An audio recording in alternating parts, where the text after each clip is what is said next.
interpretación constitucional y la teoría de la interpretación constitucional ecuatoriana hacia la realidad de las garantías jurisdiccionales. Pues veremos cuáles son los principios que rigen precisamente las garantías constitucionales, las garantías jurisdiccionales, y veremos cómo el intérprete tiene que conocer precisamente los parámetros generales procesales en el ámbito constitucional para realizar una adecuada interpretación en base a estas principales garantías que trae aparejado el constitucionalismo ecuatoriano. ¿Okay? Debido, obviamente, al diseño, conforme me han manifestado el día de hoy, vamos a hacer de corrido toda la exposición, es decir, no habrá un break intermedio. Vamos a dar un tiempo prudencial para que ustedes también puedan formular sus dudas o inquietudes respecto a las temáticas tratadas. ¿Okay? Continuemos.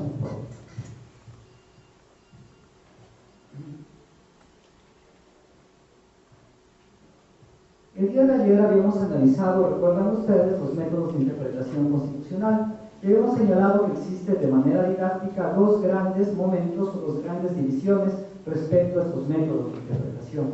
Habíamos señalado que existen los denominados métodos de interpretación clásicos, estos métodos que Federico González y que también Borgeri nos entregaron a través de la doctrina y a través de la teoría, el método gramatical y el método histórico, el método teleológico, el método sistemático, han sido métodos que comúnmente nosotros lo hemos venido empleando. Son métodos clásicos de interpretación. Ayer ejemplificábamos algunos de estos métodos. Pero también mencionábamos que existen métodos de interpretación constitucionales propios del constitucionalismo.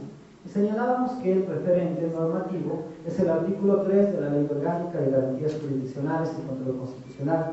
Recordemos que este artículo 3 va a establecer los métodos de interpretación a ser empleados dentro de las garantías jurisdiccionales. Y entre esos métodos destacábamos el día de ayer, recuerdan, el método de solución de antinomias, a través de la famosa subsunción. Y determinábamos que este método puede establecer a su vez tres categorías que están dadas a través de la jerarquía, de la especialidad y la temporalidad. Cuando colisionan dos normas jurídicas, nosotros como intérpretes podemos valernos de ese método de solución de antinomias para resolver problemas jurídicos puestos a nuestro conocimiento. Luego del método de solución de antinomias o subsunción, nosotros también destacábamos otro método. ¿Cuál era este método? El método, recuerdan ustedes, de la ponderación de derechos. Y cuando hablábamos nosotros del método de ponderación de derechos, establecíamos ciertos elementos característicos de dicha ponderación. Nosotros habíamos manifestado que la ponderación es un método que va acorde con el denominado axiología móvil. ¿Por qué? Porque los derechos son dúctiles, los derechos están en movimiento. No se establecen categorías jerárquicas de los derechos dentro de este ámbito de interpretación. En aquel sentido, nosotros también manifestábamos como una característica de este método de interpretación de la ponderación de derechos que nosotros siempre debemos emplearlo dentro de un caso concreto. ¿Y por qué dentro de un caso concreto? Porque van a ser precisamente los elementos fácticos de cada caso quien determine un mayor peso de un derecho frente al otro. Otro elemento característico que nosotros destacábamos dentro de la ponderación es que nosotros debemos comparar categorías normativas similares. No podemos comparar un valor frente a una regla o un principio frente a una regla o una regla frente a un principio, etcétera, etcétera. ¿Por qué? Porque ahí estamos cayendo en discrecionalidad. Podemos hacer todo menos ponderar derechos. Nosotros entonces debemos siempre realizar una ponderación entre categorías normativas paritarias, valor frente a valor, principio frente a principio o regla frente a regla. ¿Qué sucede? ¿Qué nos dice la doctrina? ¿Qué nos dice la teoría? ¿Qué nos dice el propio Robert Alexy? ¿Qué nos dice Bernard Pulido cuando habla de la ponderación? Nos dicen que el método de ponderación es el método para solucionar conflictos entre principios constitucionales. Efectivamente, así es desde una perspectiva teórica. Pero ¿qué sucede? Y hemos conversado, en la realidad constitucional ecuatoriana, los derechos no se expresan solamente como principios constitucionales, también se tienden a expresar como metavalores y también como reglas específicas. Frente a aquello, nosotros como intérpretes no podemos escudarnos y no podemos dejar de realizar una interpretación constitucional. Por lo tanto, nosotros adoptamos esta teoría y la transmutamos a nuestra realidad, es decir, categorías normativas similares, valores frente a valores, principios frente a principios y reglas frente a reglas. Finalmente, nosotros señalábamos que existen distintas técnicas o distintas herramientas por las cuales yo puedo utilizar este método de la ponderación. Y señalábamos que existen autores como Alexei Julio Estrada, por ejemplo, que manifiesta que a través de una carga argumentativa yo puedo llegar a ponderar derechos constitucionales. Pero quizás el autor más destacado en el ámbito del empleo del método de ponderación es el alemán Robert Alexi. El día de ayer utilizábamos un ejemplo didáctico respecto al empleo de esta fórmula del peso de Robert Alexi, recuerdan ustedes, y señalábamos que la fórmula del peso no consiste en otra cosa que dar cocientes numéricos a los derechos en conflicto. La fórmula del peso entonces va a consistir en la sumatoria de un peso abstracto más un peso concreto. Veíamos cómo ese peso abstracto está dado por categorías precisamente abstractas que el constituyente en unos casos o las cortes o tribunales constitucionales en otros les ha dado respecto a determinados derechos. Nosotros mencionábamos que en la realidad ecuatoriana, aunque nuestro artículo 11 de la Constitución señala que todos los derechos son de igual jerarquía, nuestro constituyente le dotó de un peso abstracto a determinados derechos constitucionales. Derechos de niños, niñas y adolescentes, de personas con discapacidad, de adultos mayores, por ejemplo, de personas con enfermedades degenerativas, catastróficas, etc., muestran un peso abstracto dentro del ámbito constitucional. Pero para aplicar la fórmula del peso no solamente necesitábamos este peso abstracto, sino debíamos sumarlo también un peso concreto. El peso concreto resulta precisamente de los elementos fácticos, de las variables que cada caso en particular nos va a dotar o nos va a proveer. Entonces nosotros establecemos variables, establecemos realidades fácticas y asignamos un número, un peso a cada una de estas variables. Señalábamos que se establecían parámetros de medición en un nivel leve, en un nivel medio o un nivel grave respecto a la afectación de determinadas variables en un derecho constitucional. Y veíamos cómo, en virtud de aquello, lo que se hace al final del día, a través de la ponderación, es sumar estos cocientes numéricos y buscar precisamente una justificación razonada de por qué, en un caso concreto, un derecho tiene mayor peso que otro. Continuando con esta explicación o esquema de los métodos de interpretación constitucional, nos vamos a encontrar con otro método que consagra la Ley Orgánica de Garantías Jurisdiccionales. ¿Cuál es ese método? El método de la proporcionalidad.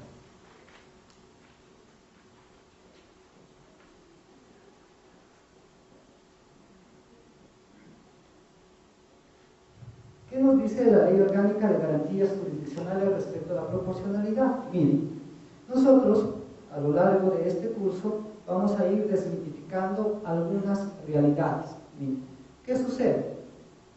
En la realidad jurídica constitucional ecuatoriana tiende a confundirse mucho la proporcionalidad. ¿Y por qué se genera esta confusión práctica en el Ecuador respecto a la proporcionalidad? Sobre todo, esta confusión se genera debido a la doble dimensión que tiene la proporcionalidad dentro del escenario constitucional ecuatoriano. Y ustedes se preguntarán, ¿por qué la proporcionalidad tiene una doble dimensión?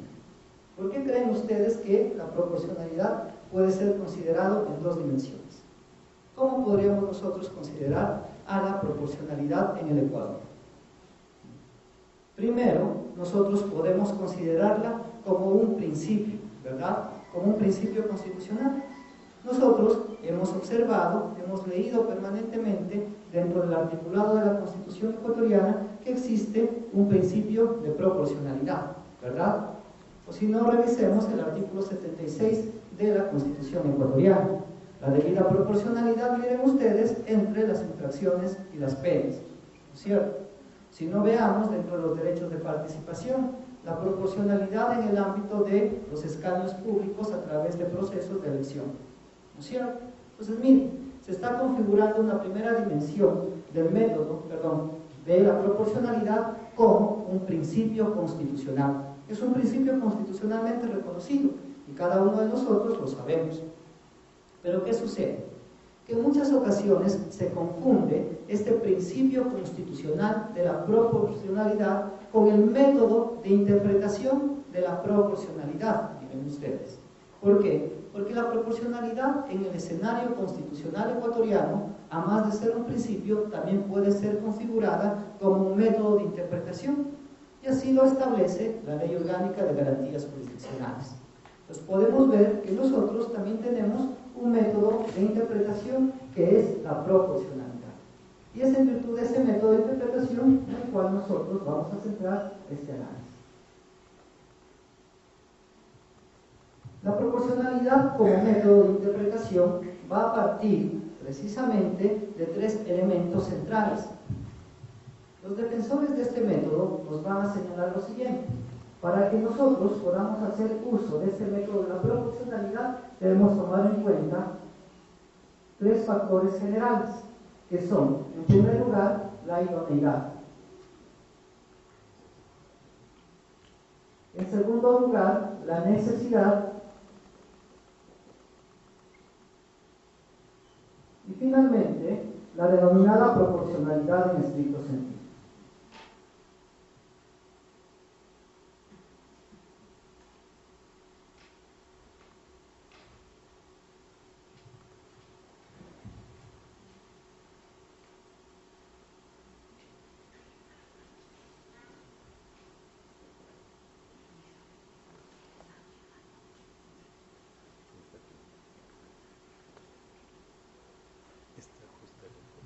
¿Para qué nos planteamos nosotros este test, de cierta manera?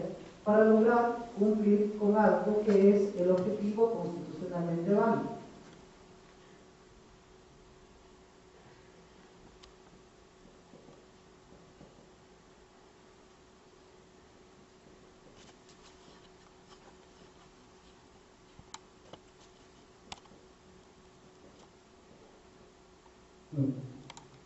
Cuando nosotros manejamos derechos constitucionales, nosotros tenemos que observar cómo ese derecho constitucional, que va a estar expresado en una norma jurídica, tiende a tener, cumplir o no cumplir, un objetivo constitucionalmente válido. Entonces nosotros podemos llegar a establecer, a través de un método, si es que efectivamente una norma que integre el ordenamiento jurídico de un país es constitucional o tiende a ser inconstitucional en un momento determinado.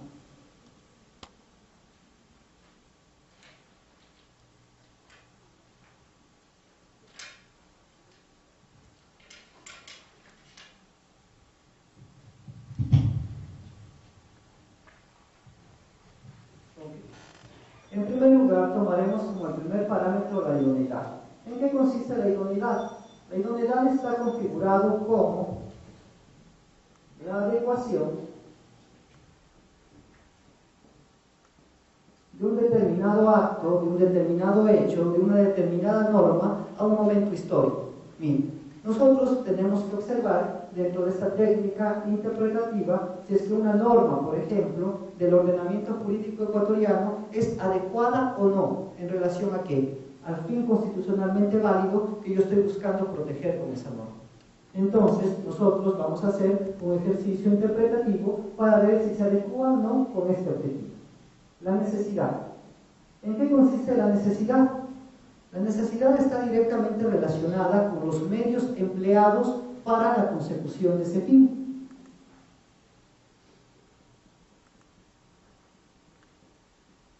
Entonces, nosotros vamos a ver si es que ese medio, ¿no es cierto?, resulta ser el más efectivo, el más eficiente para conseguir el objetivo constitucionalmente válido. Yo voy a observar si es que esas medidas, esos medios no tienden a ser los más gravosos. Y si existen otras medidas que son menos gravosas, se ha de entender que se han de emplear esas medidas menos graves para poder alcanzar dicho objetivo. Y finalmente, llego a una conclusión, que es la proporcionalidad en sentido estricto. Entonces, nosotros vamos a ver que existe una relación entre medios, entre fines y una adecuación histórica para señalar si es que una norma, si un acto o un hecho es o no proporcional. Es decir, si llega a ser constitucional o inconstitucional. Miren, realicemos este ejercicio interpretativo del método de la proporcionalidad a través de un famoso ejemplo que Ramiro Ávila Santamaría suele citarlo mucho dentro de sus textos normativos. ¿Cuál es precisamente este ejemplo? El tipo penal de la vaguedad y la mendicidad. Existe un tipo penal que sanciona a los vagos y a los mendigos, ¿verdad? Ramiro Ávila, por ejemplo, nos invita a realizar este ejercicio interpretativo utilizando el método de interpretación de la proporcionalidad. Y vamos a ver si es que ese tipo penal en la realidad constitucional actual es o no una norma o un tipo penal constitucional o inconstitucional. ¿Okay? Utilicemos este ejemplo.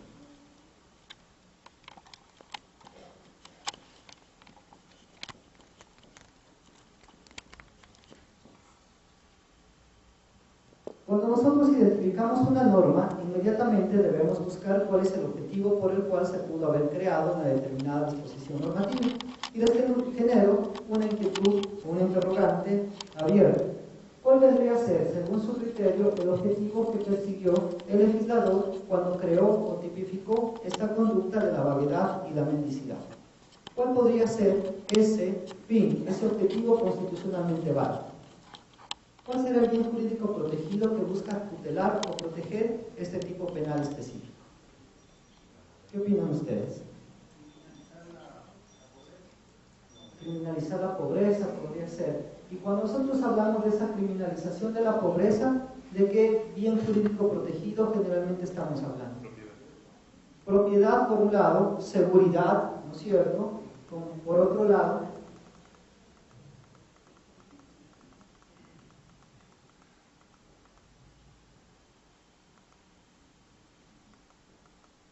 ¿qué más creen ustedes que se está tutelando a través del establecimiento de un tipo penal como el que acabamos de mencionar como tema? Seamos sinceros, la moralidad pública, ¿verdad? ¿Por qué se sancionó en un momento histórico? Porque no nos gustaba ver a personas que anden vagando o mendigando en las calles. Moralidad pública.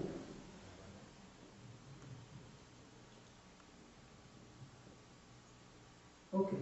Entonces veamos si es que esta norma, ojo que es un ejercicio abstracto e interpretativo, pasa o no pasa el test de proporcionalidad. Miren.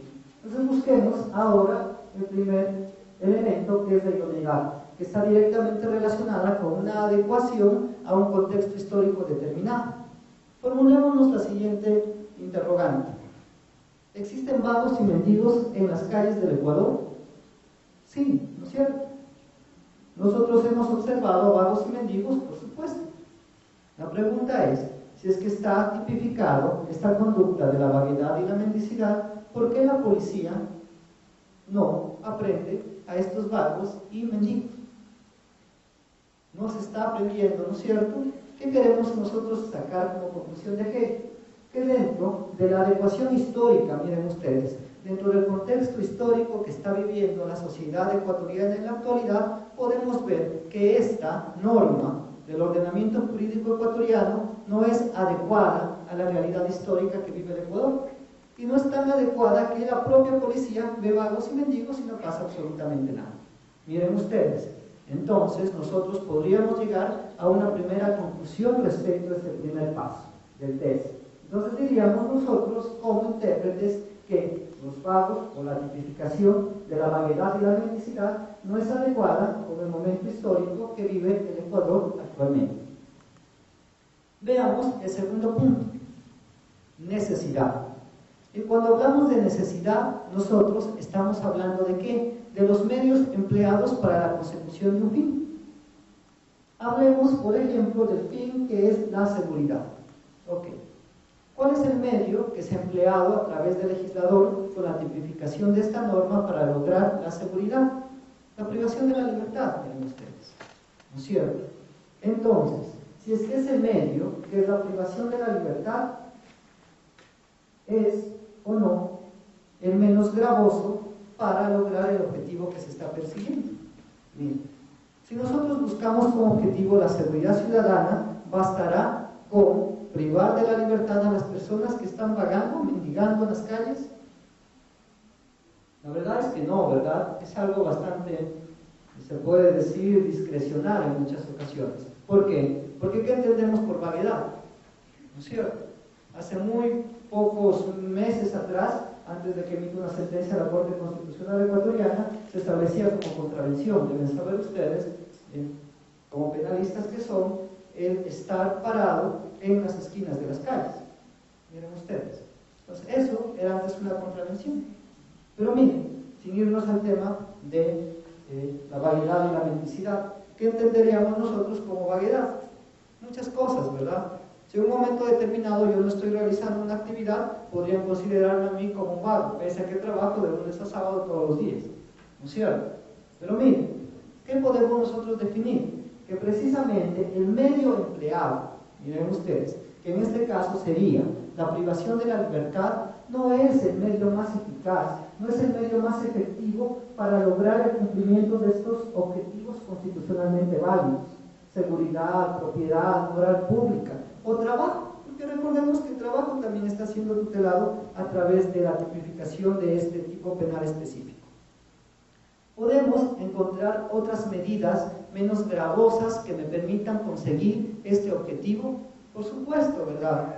Si quiero obtener seguridad, trabajo, moralidad pública, pues como política pública, usted, Estado ecuatoriano, encárguese de proveerles albergues, por ejemplo, a estas personas, ¿no es cierto? Si me causa tanto estupor el observar a personas vagando, mendigando en las calles, pues Estado ecuatoriano, a través de un diseño de políticas públicas, dóteles de albergue, enséñeles actividades artesanales, actividades de cierta manera productivas para precisamente terminar con esta vaguedad o mendicidad.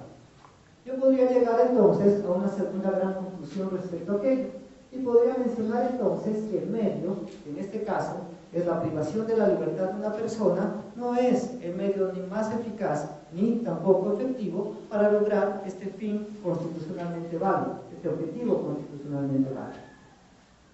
Y en virtud de aquello, yo puedo realizar una interpretación respecto a la adecuación de medios con fines y corregir que la norma consagrada dentro del Código Penal ecuatoriano que tipifica la vaguedad y la mendicidad deviene en una norma que es inconstitucional.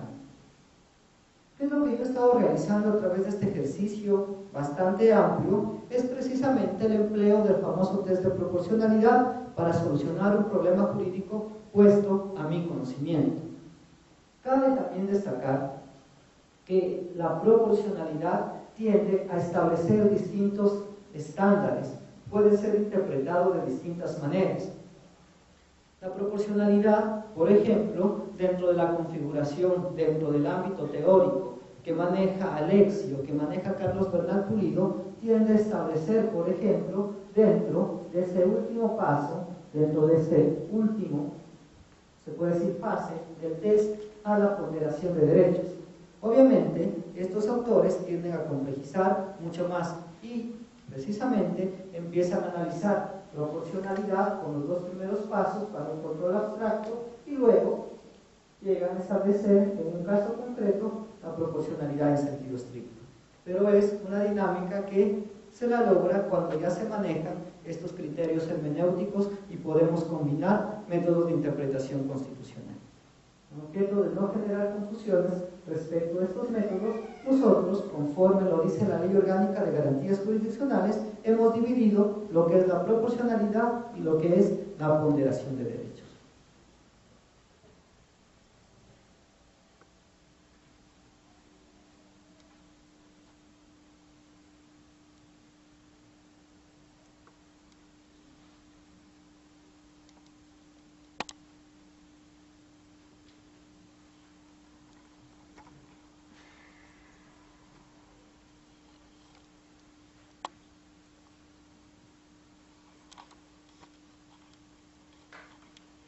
Continuando con el análisis de estos métodos de interpretación constitucional, nos encontramos con otro método que es la teoría del contenido esencial. ¿Y cómo está fundamentado normativamente esta teoría del contenido esencial? Cuando la Ley Orgánica de Garantías establece y otros métodos que puedan emplearse. Dentro de estos otros métodos va a hacer su aparición nuevas técnicas como esta teoría del contenido esencial. La teoría del contenido esencial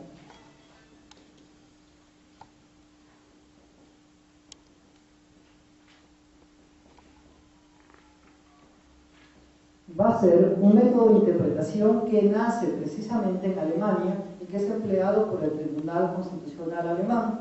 Y luego vamos a ver cómo esto también va a ser empleado por la Corte Constitucional Colombiana y también lo empleado la Corte Constitucional de nuestro país en algunas de sus sentencias. ¿Qué nos dice la teoría del contenido esencial? Nos dice que los derechos, de cierta manera, no se contradicen y no corren una suerte de darwinismo jurídico, en donde un derecho entra en competencia frente a otro, sino que dice que en muchas ocasiones los problemas jurídicos constitucionales devienen en derechos que guardan una interrelación, una armonía entre aquellos, y por lo tanto se debe buscar cuál es el núcleo duro e intangible de derechos a ser tutelado por parte de las personas, por parte de las autoridades y de manera general por parte del ente estatal. ¿Qué es lo que establece esta teoría? Vamos a hacerlo gráficamente. Miren, como nosotros sabemos, existen metaderechos, ¿verdad? Existen derechos que son bastante amplios. Un ejemplo de esta amplitud de derechos constitucionales, nosotros lo podemos ver reflejado, por ejemplo, con el derecho al trabajo.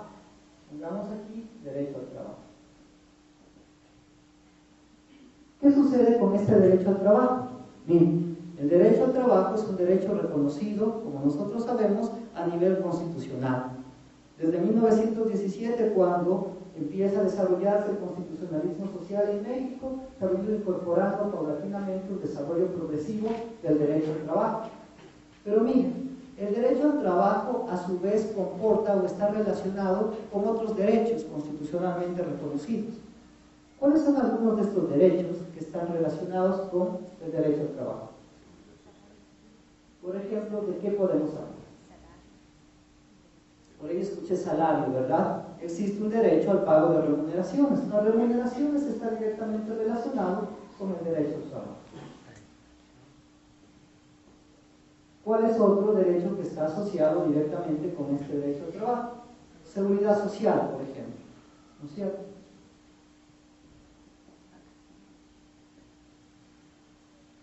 Otro derecho que esté relacionado, la famosa estabilidad laboral, ¿verdad?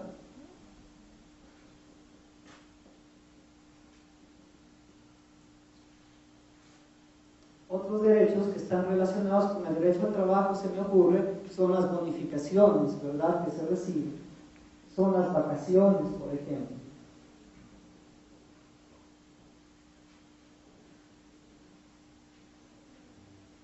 ¿Qué más? La maternidad, la paternidad, el comisariato, el transporte, los uniformes, etcétera, etcétera.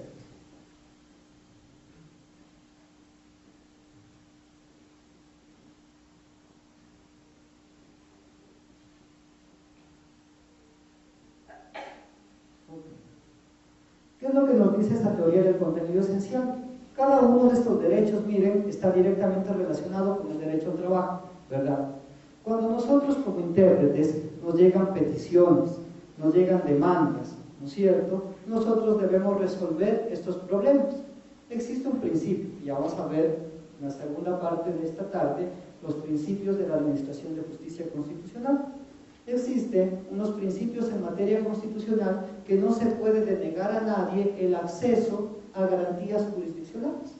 Y miren, a nosotros en la Corte Constitucional todos los días nos llegan demandas en donde los accionantes nos dicen: se vulneró mi derecho al trabajo, se vulneró mi derecho a la seguridad, a la seguridad jurídica, se vulneró mi derecho, por ejemplo, al debido proceso, etcétera, etcétera. Pero ellos no elaboran, miren ustedes, una carga argumentativa respecto a esta vulneración del derecho. No me dicen específicamente en qué sentido me vulneraron mi derecho a seguridad jurídica, a tutela judicial efectiva, al debido proceso, etcétera, etcétera. ¿Por qué? Porque una de las características de las garantías jurisdiccionales es su informalidad, ¿no es cierto? A los jueces y a los intérpretes constitucionales como expertos les corresponde desentrañar si existe o no vulneración de esos derechos constitucionales. Pero ¿qué sucede? Nosotros, cuando nos llegan estos problemas jurídicos amplísimos, en donde se nos demanda, por ejemplo, la posible vulneración de un derecho al trabajo, podemos utilizar este método de la teoría del contenido esencial y desentrañar cuál es ese núcleo duro es el núcleo intangible de derechos constitucionales que tiende a ser protegido. Y de manera general vamos a establecer que si se llega a topar ese núcleo intangible de derechos constitucionales, esto devendrá en una vulneración constitucional y será pertinente una acción de garantías jurisdiccionales. Pero si no se llega a vulnerar ese núcleo esencial, puede ser objeto precisamente de tutela a través de otros mecanismos. Ejemplifiquemos aquí un caso concreto que llegó en un momento determinado a la Corte Constitucional Ecuatoriana. Miren, se presenta una acción extraordinaria de protección. ¿Por qué? Porque supuestamente se había vulnerado el derecho al trabajo. ¿Cuáles son los elementos fácticos de este caso de manera bastante general? Miren, un señor que ostentaba el cargo de director financiero en un municipio del país, en un momento determinado es removido, según criterios de legitimado activo, de su lugar de trabajo y se lo coloca en el cargo de auditor. ¿Qué es lo que demanda este sujeto o este legitimado activo? Demanda que se ha vulnerado su derecho al trabajo de manera general. Con el devenir procesal se empieza a observar que, aparejado a este derecho, dentro de la pretensión del accionante, existen una serie de derechos que están interrelacionados: seguridad social, estabilidad, pago de remuneraciones, pago de bonificaciones, ¿no es cierto?, algunos beneficios que tenía con ese cargo. ¿Qué sucede en un momento determinado? Luego del análisis respectivo, la Corte Constitucional Ecuatoriana llega a establecer que dentro de ese caso concreto, ojo, el contenido esencial del derecho al trabajo está determinado por tres grandes parámetros o tres derechos que están en relación, que va a ser la estabilidad, la seguridad social y va a ser el pago de las remuneraciones. ¿Qué dice a priori la Corte Constitucional? Dice: mientras no se tope ese núcleo duro de derechos constitucionales, no se colegirá que existe una vulneración de derecho que merite ser ventilado a través de acción extraordinaria de protección. Pero si se llega a topar este núcleo intangible de derechos constitucionales, sí podría dar lugar a una acción extraordinaria de protección. ¿Qué sucede? ¿Cómo nosotros llegamos a contestar aquello? A través de los elementos fácticos del caso concreto. Y va a decir lo siguiente la Corte. Primero, estabilidad. Les dice: mire, ¿se le privó o no de su derecho a la estabilidad a este funcionario, a este trabajador? Y para aquello parte de la naturaleza del puesto de trabajo que está ocupando. Surge una primera gran interrogante: ¿cuál es la naturaleza contractual, ¿no es cierto?, en ámbito de estabilidad que tienen los cargos de directores? Libre nombramiento y remoción, ¿verdad? ¿Qué llega a determinar la Corte Constitucional? Que el derecho a la estabilidad, miren ustedes, de este funcionario público no estaba direccionado hacia el cargo de director financiero. ¿Por qué? Porque él había precisamente ingresado al sector público a través de un concurso de méritos y oposición para ocupar el cargo de auditor. Ese cargo es el que le genera estabilidad laboral y por lo tanto, al precisamente haberse dado este proceso de remoción de director financiero hacia auditor, no se ha vulnerado su derecho a la estabilidad.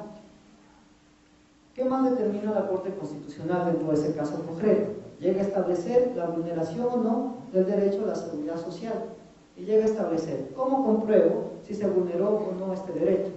Bastante simple, ¿verdad? Oficio al Instituto Ecuatoriano de Seguridad Social para que me remita los roles de aportaciones. Voy a ver si es que se ha dejado o no se ha dejado de aportar al Seguro Social. Que se llega a determinar a través de la documentación aparejada que no se ha interrumpido la aportación al Seguro Social. Por lo tanto, no existió una vulneración de este derecho. Finalmente, dice en el ámbito del pago de las remuneraciones, se dejó de pagar remuneraciones a este trabajador por concepto precisamente de un cambio en el ámbito laboral. Se pide certificaciones a la dirección financiera del municipio y se llega a determinar que nunca se le dejó de pagar sus remuneraciones. ¿Pero qué sucede? Sucede que dentro de ese caso existían también, de cierta manera, otros derechos que no fueron observados por parte de la autoridad empleador. Y por ejemplo se llega a detectar que no se le pagaron sus vacaciones conforme debía hacerse. Se llega a detectar que, por ejemplo, no se pagaron bonificaciones cuando debían realizar el pago de esas bonificaciones. Se llega a establecer que puede existir una diferencia en el ámbito remunerativo incluso. Pero ¿qué sucede con aquello? Miren, la Corte Constitucional, empleando este método de la teoría del contenido esencial, señala lo siguiente. Dice, una vez determinado que no ha existido una vulneración a este núcleo duro de derechos constitucionales por parte de la autoridad empleadora, señala que no es procedente y niega la acción extraordinaria de protección, porque no se ha vulnerado ese núcleo duro. Pero eso implica que no se haga un reconocimiento de derechos constitucionales, para nada. Miren, no es un darwinismo jurídico, recuerden, esa es la base de la teoría del contenido esencial. ¿Qué es lo que dice la Corte? Que efectivamente puede existir vulneración a otros derechos constitucionales. Puede ser que haya existido una vulneración en el no pago de bonificaciones, que haya existido una vulneración de derechos en el no pago de vacaciones, por ejemplo. Pero ¿qué es lo que menciona? Sin desconocer la naturaleza de derechos que tienen estos vacaciones, estas bonificaciones, menciona que estos derechos deben ser reconocidos y tutelados. ¿Pero a través de qué? A través de otra vía, ¿verdad? ¿Y cuál es esa vía? La vía ordinaria. No está diciendo que los derechos a vacaciones, los derechos a bonificaciones, no sean derechos constitucionales. Lo que le está diciendo la Corte es que a través del empleo de este método no se vulneró el núcleo duro. Y por lo tanto la Corte no puede pronunciarse respecto a este tipo de derechos constitucionales vulnerados, porque para eso existen los canales legales ordinarios. Con aquello no cabe el darwinismo jurídico, sigue subsistiendo la tutela y protección de derechos, solamente que se lo hace a través de otros órganos y de otras instituciones. Miren, es otro método de interpretación que existe y que ha sido en unos momentos empleado por la Corte Constitucional ecuatoriana. Finalmente, tenemos otro método de interpretación constitucional, que es el denominado método de interpretación intercultural.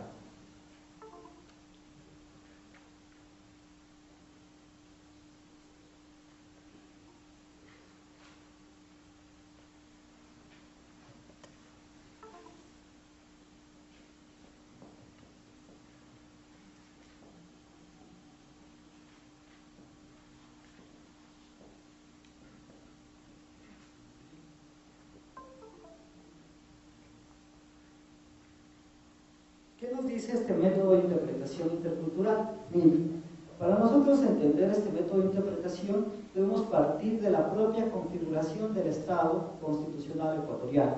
Recordemos que el Ecuador es un Estado plurinacional, ¿verdad? Y multiétnico. En virtud de aquello, nosotros debemos considerar que no siempre debemos realizar interpretaciones acordes con un modelo hegemónico. ¿Por qué? Porque debido a la diversidad cultural existente en el país, existen en muchas ocasiones realidades fácticas, casos puestos a nuestro conocimiento, en donde debemos hacer uso de este método de interpretación intercultural, para garantizar a su vez una armonía con lo que dice la Constitución de la República. Perdón, voy a coger un...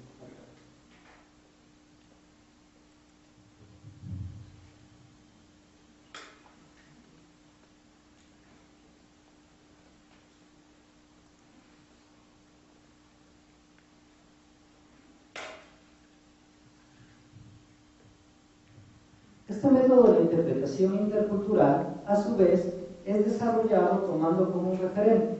¿Cuál es el referente? La Corte Constitucional Colombiana.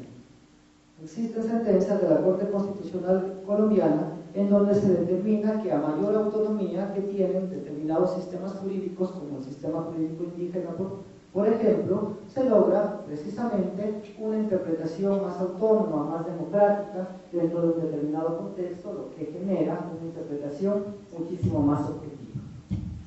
La Corte Constitucional del Ecuador, ya la vamos a revisar cuando analicemos los casos específicos, va a desarrollar este método de interpretación intercultural a través de una sentencia, que es es bastante emblemática, que es la sentencia de la Universidad Intercultural Bilingüe Amauta-Huasi. En esa sentencia, la Corte Constitucional Ecuatoriana, en la parte notiva, va a desarrollar 3 parámetros a considerarse dentro de ese método de interpretación. ¿Cuáles son esos parámetros?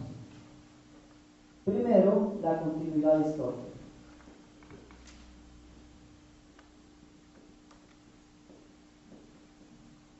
Luego, va a desarrollar la diversidad cultural. Y finalmente, desarrolla el criterio de interculturalidad. ¿Qué es lo que va a decir la Corte? Cuando nosotros realicemos una interpretación intercultural, debemos observar si es que existe o no una continuidad histórica respecto a determinados actos, a determinados hechos, a determinadas conductas por parte de quienes van a ser receptores de esta interpretación. Bien. En el caso que les menciono, por ejemplo, vamos a observar si es que históricamente han existido costumbres, tradiciones por parte de un determinado colectivo. Y si existen esos usos, costumbres, tradiciones, yo podré emplear este método de interpretación intercultural. ¿Cierto? Entonces, miren, nuestras comunidades indígenas, por ejemplo, tienden a tener muchas costumbres, muchas tradiciones. Pero para que esto pueda ser realizado a través de un ejercicio interpretativo de la interculturalidad, requiere que lo mismo tenga una continuidad histórica. Que no se trate de hechos aislados, que exista una continuidad permanente dentro de estas actividades. Segundo parámetro, diversidad cultural, que efectivamente se trate de una circunstancia en las cuales se puede evidenciar que existen elementos de diversidad cultural, que no se trate de argumentos falaces de cierta manera, que no se trate, por ejemplo, como en muchas ocasiones se pretende hacer, que población blanco-mestiza, por ejemplo, quiera hacerse beneficiaria de ciertas normas que son propias de los derechos colectivos de pueblos y nacionalidades indígenas. Tiene que evidenciarse entonces que exista una diversidad cultural al respecto. Y luego vamos a ver si es que existe o no una interculturalidad de manera general a través de los preceptos constitucionales, a través de la normativa desarrollada en legislación derivada y a través de convenios internacionales de derechos humanos. Para ejemplificar este método, nosotros tomaremos como referente, como les mencionaba, esta sentencia de la Universidad Intercultural Bilingüe de Amauta-Huasi. Les comento brevemente cuáles son los antecedentes de esa acción planteada en la Corte Constitucional del Ecuador. Se plantea una acción por incumplimiento de un acto normativo de carácter general, precisamente respecto a una resolución emitida por parte del ex CONESUR, en donde no se permite la creación de nuevos centros del saber en una determinada circunscripción territorial en el país. Los antecedentes son los siguientes. Ustedes deben recordar que antes, vía, ¿no es cierto?, legislativa, se podían crear universidades en el país. Nosotros observábamos cómo antes el legislador, a través de una ley de creación de universidades, podía crear instituciones educativas de nivel superior. Esto sucede, miren ustedes, con la Universidad Intercultural Amauta-Huasi. De momento determinado en el cual se crea esta universidad por parte del órgano legislativo y se aprueba precisamente la creación de lo que ellos mencionan como ciencias del saber. Y se establece dentro de esa ley creadora de esta universidad que la universidad tendrá su sede en Quito. ¿Qué sucede en un momento determinado? Empieza a funcionar la universidad, pero debido a una realidad cultural, pues precisamente la población a la cual están destinados estos centros del saber no son precisamente una mayoría blanco-mestiza, sino sobre todo una población indígena. ¿Qué sucede? La Universidad Intercultural Amauta-Huasi quiere abrir, de cierta forma, sucursales u otros centros del saber en las provincias de Cañar, de Chimborazo y de Zamora Chinchipe, si no me equivoco. En virtud de aquello, ellos, aplicando precisamente esta ley de creación, dicen: nosotros ya fuimos creados, si bien es cierto debemos tener nuestra sede en Quito, pero no se nos prohíbe que podamos abrir otras sedes. y quieren realizarlo efectivamente bajo ese criterio. El CONESUB emite un reglamento y dice que no es posible la creación de nuevas carreras, de nuevos centros del saber, ni de nuevas sedes, sino 5 años después, precisamente, de la creación o de la ley de creación de una determinada universidad. Y les dice, señores, ustedes de la Universidad Intercultural Bilingüe Mautehuasi no pueden crear esos nuevos centros del saber en esas provincias. ¿Qué es lo que dicen las autoridades de esta universidad? Dicen, señores del CONESUB, lo lógico y el objetivo por el cual se crea esta universidad es para brindar conocimientos, ciencias del saber a una población determinada que es la población indígena. ¿Cómo nos pueden limitar de cierta manera a que nosotros realicemos nuestras operaciones exclusivamente en la ciudad de Quito, cuando los destinatarios de nuestros procesos educativos están en provincias que tienen una marcada población indígena? Por lo tanto, manifiestan que esto contradice al Estado plurinacional, al Estado intercultural que está siendo reconocido en la Constitución ecuatoriana. Obviamente, las autoridades del CONESUB se niegan a la apertura de estos programas o de estas ciencias del saber. ¿Qué sucede? Las autoridades de esta universidad plantean una acción por incumplimiento de norma, porque ellos consideran que ya tienen la facultad para poder aperturar nuevas ciencias del saber. Si nosotros enfocamos esta realidad interpretativa desde una perspectiva tradicional, la solución tiende a ser bastante simple, ¿verdad? ¿Qué diríamos nosotros al respecto?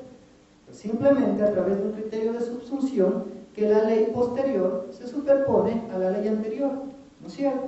Y diríamos, miren, bajo este criterio, una norma posterior que determina que no se pueden abrir o aperturar nuevas ciencias sino 5 años después, está regulando esta actividad. Lo siento mucho, tienen que obedecer y respetar lo que dice esta disposición general.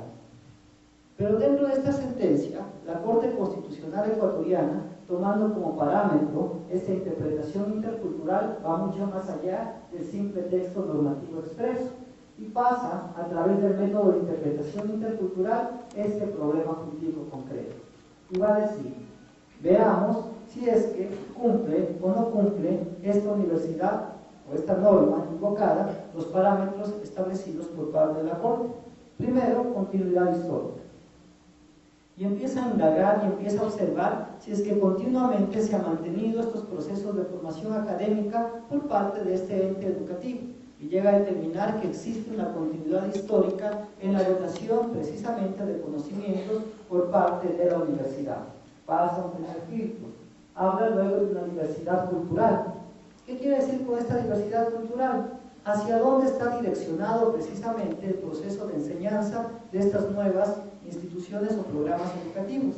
A una población predominantemente indígena, sin menoscabar y sin permitir también o sin impedir, que también puedas acceder a aquellas población blanco-mestiza, por ejemplo. Pero dice que existe una diversidad cultural y por lo tanto la Corte Constitucional llega a una conclusión.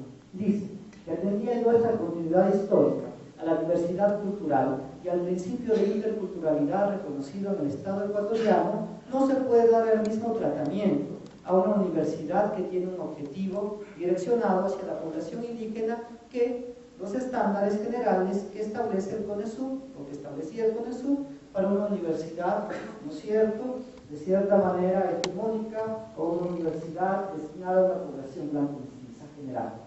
Entonces, la Corte Constitucional, aplicando la interpretación intercultural, llega a la conclusión de que deben aperturarse esos centros de saber, que el ex-CONESUB no ha dado cumplimiento a la disposición normativa contenida en la Ley de Creación de la Universidad Intercultural Bilingüe Mautehuasi y que debe abrirse esos programas en las provincias que estaban solicitando las autoridades de esta institución educativa de nivel superior. Y emite esa sentencia y culmina para que el CONESUB dé cumplimiento a la misma. Entonces, miren, se genera otro método de interpretación, que es el método de interpretación intercultural dentro de la realidad jurídica ecuatoriana. Entonces, podemos ver cómo, de cierta manera, se va articulando también nuevos métodos que nuestra Corte Constitucional también va desarrollando de manera progresiva. Okay. De manera general, nosotros hemos abordado estos métodos de interpretación. Antes de empezar a contrastar estos métodos con los ejemplos, ya en la realidad práctica, quisiera saber si existen dudas o inquietudes respecto a esta temática de los métodos de interpretación. Creo que ayer existían algunas dudas o inquietudes al respecto. No sé, estoy abierto a sus dudas o inquietudes. Creo que Adriana tenía dudas o inquietudes que habían enviado de otras provincias.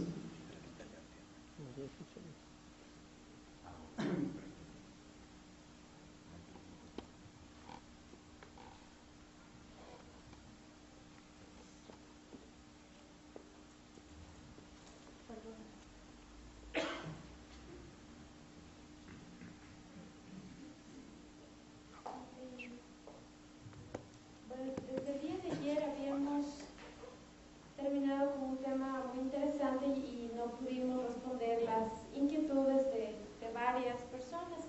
Entre ellas estaba el doctor Cristian Humberto Paredes, ¿sí?, que nos envía dos inquietudes.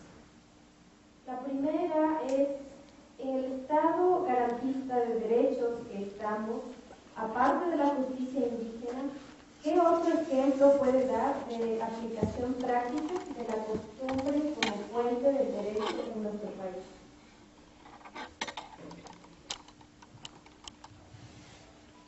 Dentro de esta pluralidad jurídica, quiero reiterar nuevamente este criterio de pluralidad jurídica, que en muchas ocasiones ha sido mal entendida, porque cuando hablamos de pluralismo jurídico pensamos que solamente está direccionado hacia la justicia indígena.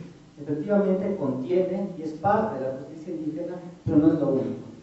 Dentro de ese pluralismo jurídico tenemos una fuente muy importante que es la costumbre, y efectivamente se puede reconocer a través de otros ejemplos que no es directamente la justicia indígena. ¿Cuál es el ejemplo? El derecho comercial. Nosotros como abogados sabemos perfectamente que el derecho comercial y sobre todo el derecho económico, el derecho comercial económico es sobre todo un derecho consuetudinario. O si no, recordemos lo que es la lex mercatoria. Miren ustedes, ¿recuerdan qué es la lex mercatoria? Pues es el derecho que tenían precisamente los comerciantes de la Edad Media, ¿verdad? Y a través de aquello nosotros vemos cómo ese derecho de los comerciantes de la Edad Media, basada, miren ustedes, en costumbres, se fue consolidando como normas de aplicación, y en muchas ocasiones obligatorias.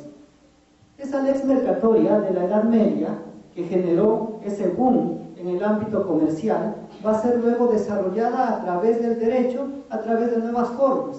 En el derecho contemporáneo y en el derecho constitucional actual se habla ahora de esta nueva lex mercatoria, dada a través de ¿qué? A través de los famosos incoterms. Por ejemplo, miren ustedes, términos referenciales que no necesariamente están plasmados a través de una fuente normativa legal, a través de una fuente normativa, se puede decir jurisprudencial, o a través de una fuente normativa de principios generales del derecho, que están desarrollados a través de elementos consuetudinarios. La práctica reiterada por parte de actividades comerciales permanentes genera incoterms, y esos incoterms están siendo reconocidos también dentro